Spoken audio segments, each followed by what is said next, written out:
Una playa para Adán, Quibdó, San Andrés y La Boquilla en 3 crónicas de Gonzalo Arango.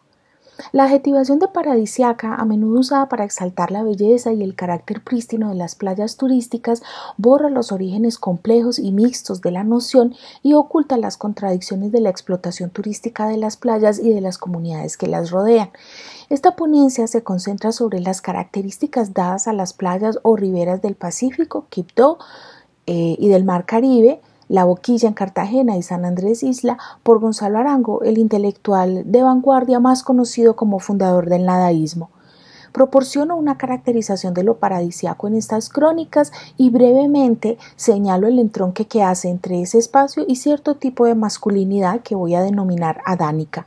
Este trabajo es un aporte a la reflexión sobre esta articulación entre playa turística y lo paradisiaco en Colombia en un momento en que la industria del turismo de playa estaba en pleno auge, es decir, para finales de los años de 1960. Rastreando lugares textuales donde se haya articulado la noción de playa como paraíso, con miras a entender cómo un imaginario tan potente como este se ancla sobre ciertas playas y las vuelve objeto libidinal del turista, recalamos en algunas crónicas de Gonzalo Arango. A primera vista, títulos como San Andrés, un paraíso con alcalde, escrita en 1967, o Entre los cocos y la eternidad, 10 de mayo de 1969, podrían dar la impresión de reivindicar las playas tal como los folletos turísticos y nuestra comprensión actual las presentan por el uso común de la noción de paraíso. Sin embargo, un examen detallado nos lleva a otro lugar, uno donde la playa no es el espectacular lugar de reposo, paradójicamente repleto de gente, rebosante de actividad, de gritos y risas, con hoteles y comodidades al alcance de la mano, sino más bien una evocación del paraíso bíblico. Solitaria, silenciosa, desnuda, bastante cercana icónicamente al tropo del jardín cerrado, el Hortus Conclusus, pero en clave tropical. En lo que sigue caracterizaré esa playa paraíso tropical, aglutinando y contrastando los atributos iconográficos y sensoriales que el cronista invoca.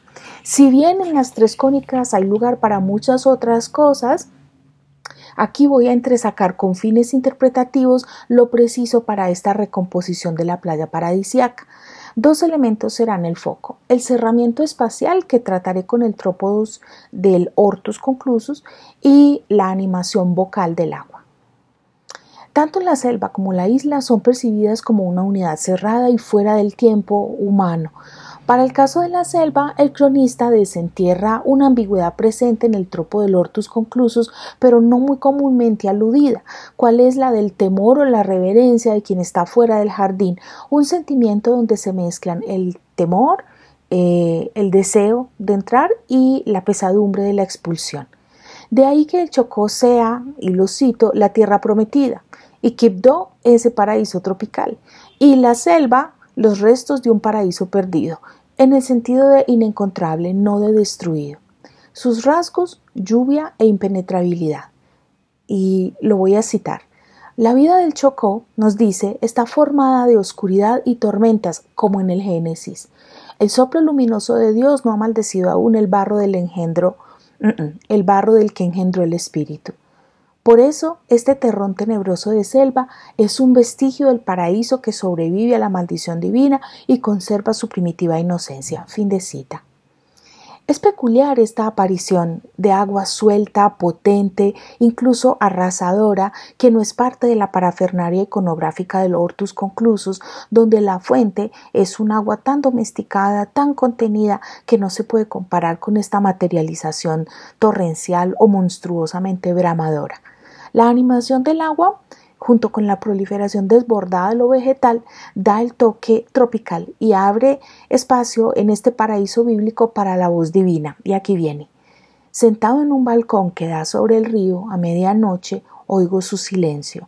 El Espíritu de Dios baja sobre las aguas o tal vez canta.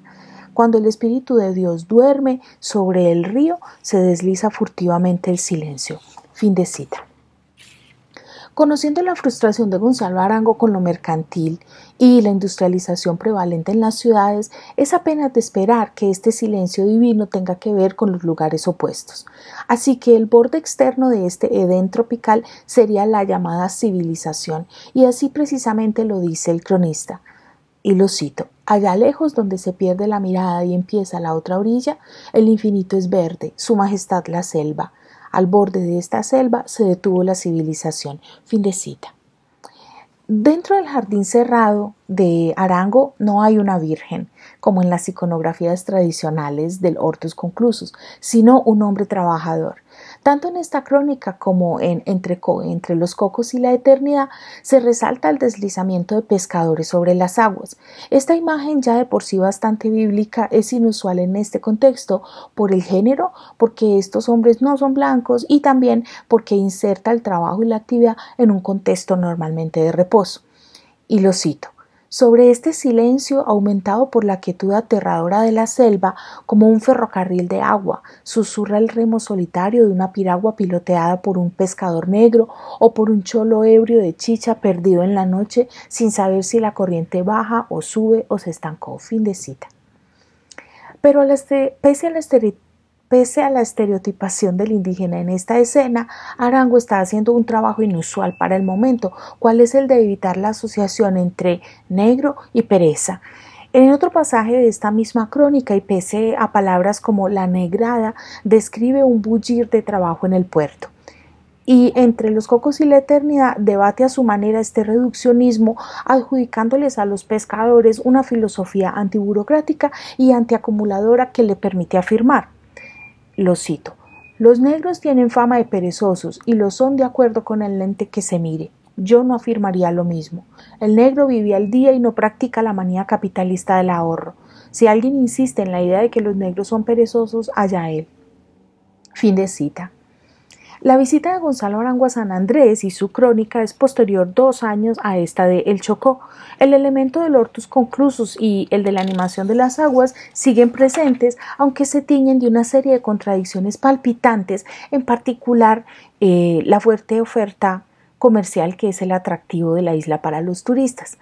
Tal vez por esto ya en el mismo título hay una tensión entre lo paradisíaco y lo burocrático. San Andrés, un paraíso con alcalde. Desde el inicio hay sentimientos encontrados.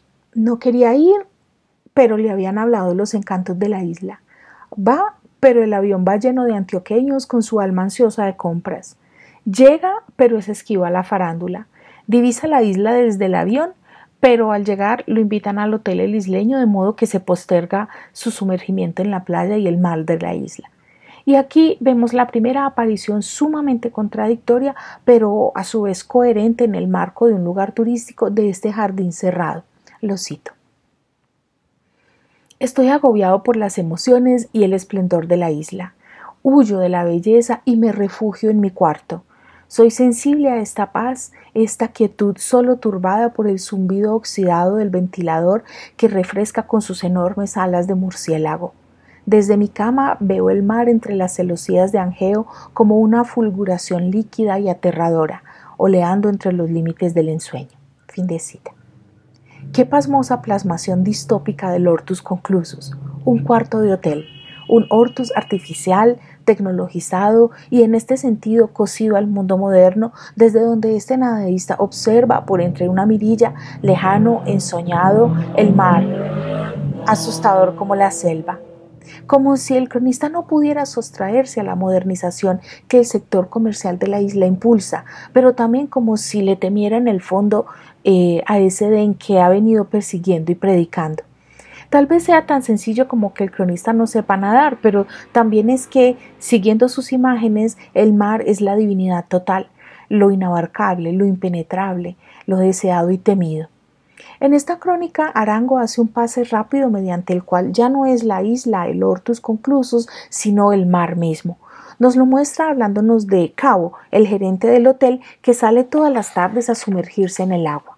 Y dice: desligado de su viejo ser civilizado, su único porvenir es la vida, irse 1 hora todos los días al fondo del mar, anhelante de emociones fuertes, de aventuras en el mágico terror submarino. Cabo va al fondo del mar a olvidarse de sí mismo, único sitio donde el pensamiento y la memoria se desintegran y se funden en un éxtasis de adoración sobrenatural. Súbdito de aquel reino mágico, ha hecho del mar una religión. Fin de cita. Pese a esas reticencias, la crónica sí termina con un elogio supremo y concluyente. Dice: recupero la inocencia, ahora soy cautivo del paraíso. Adiós Colombia, estoy salvado. San Andrés, te bautizo, territorio libre del cosmos. Fin de cita. Desde luego, esa salvación es circunstancial y su carácter fugaz tal vez se deba precisamente al hecho de que el cronista no puede negar que la otra cara de ese paraíso, entre comillas, es el mercado y el turismo. El choque entre estos dos mundos, el que el nadaísta busca y el de la modernidad que el turismo en la isla fomenta, es patente en la última crónica en este análisis, Entre los cocos y la eternidad, escrita 2 años después desde la Boquilla, Cartagena. El agua en esta crónica es una presencia ruidosa, ofusca, se hace sentir. Esta voz rumorosa del mar es ubicua, es una voz nocturna, casi una voz que quiere meterse en la conversa y las actividades humanas y que protesta y quiere imponerse. Así ocurre en contienda con la radio. Una cita. Fotingo encendió un poderoso radiotransistor y lo puso frente al rancho en la mitad de la callecita de arena. Parecía un fetiche, una deidad fascinante. A esa hora, 7 de la noche, pasaban una radionovela que reunía religiosamente a los vecinos. Las mujeres traían banquetas, los hombres se escuchaban de pie, los niños serpenteaban desnudos en la arena. A pesar del volumen, el mar se tragaba los suspiros o las lágrimas. La parla antifonal entre la tecnología y el mar es igual de evidente en la escena del cine ambulante, donde asistimos a un hervidero de sonidos y cortes e intromisiones. Y aquí viene. Las mareas incesantes, salvajes, borran las huellas del tiempo. Ninguna inquietud del espíritu turba la vida primitiva del hombre y el paisaje. Solo una, los fines de semana. Consiste en un empresario de cine ambulante que va de Cartagena los sábados y amarra un telón entre 2 palmeras para proyectar una película al aire libre. Nos pide el cívico favor de hacer silencio para que se pueda escuchar la voz de los protagonistas, que tendrán que rivalizar en volumen con el persistente bramar de las olas y el ululante chasquido de los cocoteros que agita el viento huracanado. Fin de cita. Estas playas son agitadas, espacios hollados por la planta humana, las barcas, marcadas por las tormentas y los vientos. Son espacios tremendamente cambiantes, abiertos a todo ese movimiento que involucra el trabajo. Reciben el cuerpo de una atarraya, una planta de pie, la concavidad de una barca, los cuerpos de los peces atrapados, ya sofocados. Allí, sobre la arena, los pescadores arman montoncitos con los peces que a cada quien corresponden de la faena. Sin embargo, pese a esta superactividad, todavía podemos pensar la Boquilla como hortus conclusus de un tipo peculiar. La Boquilla es una aldea pobre, donde este cachaco que es el cronista ha ido a vivir por terquedad y solo ocasionalmente llega alguien como el agente de cine. De resto es un espacio cerrado por la verja invisible de la precariedad. En la Boquilla el cronista comparte habitación y voy a hablar un momentico pues de hombres, de varones. Lo cito. A mi lado, en el mismo cuarto, duerme Pepe, a quien le dicen el Mocho. Pepe es un hombre triste y silencioso. Su tristeza dura día y noche desde que se voló las manos con un taco de dinamita. A partir de eso se la pasa en cama, taciturno, o recorre la playa como fantasma de otro mundo. Pepe ya no tiene mujer. Una vez dijo que se iba para San Andrés y le prometió un transistor, pero ella nunca regresó. Él todavía la espera. No sé qué le habrá pasado a la hembra, dice con impotencia. Fin de cita.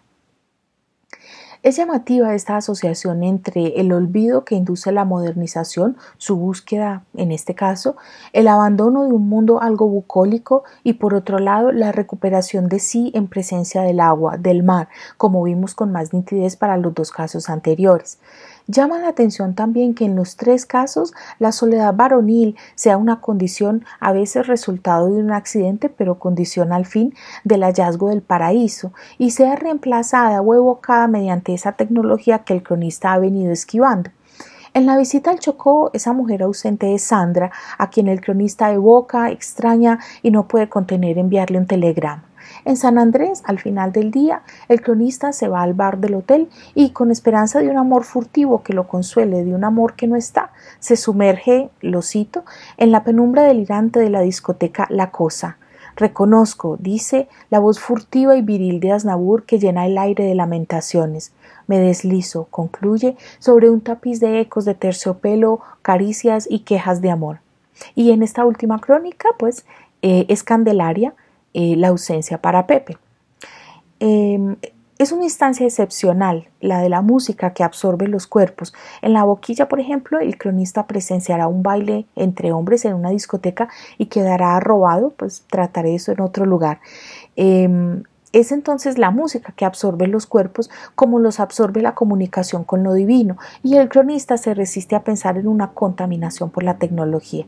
Habría que decir también pues, que este espacio del Hortus Conclusus, en este caso, ¿no?, se aviene muy bien con la idea del cerramiento de la playa turística per se, que está recortada de todo el resto del espacio que lo rodea. Inquietudes finales. Me ha interesado leer a contrapelo la noción de paraíso en Tres Crónicas de Gonzalo Arango, insertándola en una tradición católica mediante la recuperación de algunos hilos sensoriales y simbólicos que ayudan a subrayar alternativas, disyuntivas y a veces nutrientes del sentido actual de paradisiaco atribuido a las playas y lugares turísticos. Esta asociación entre playa y paraíso en Gonzalo Arango está hecha de una serie de contrastes agudos. El primero, una evasión de la ciudad industrializada y burocrática, lleva a la búsqueda de escenarios vacíos, intocados por procesos industriales.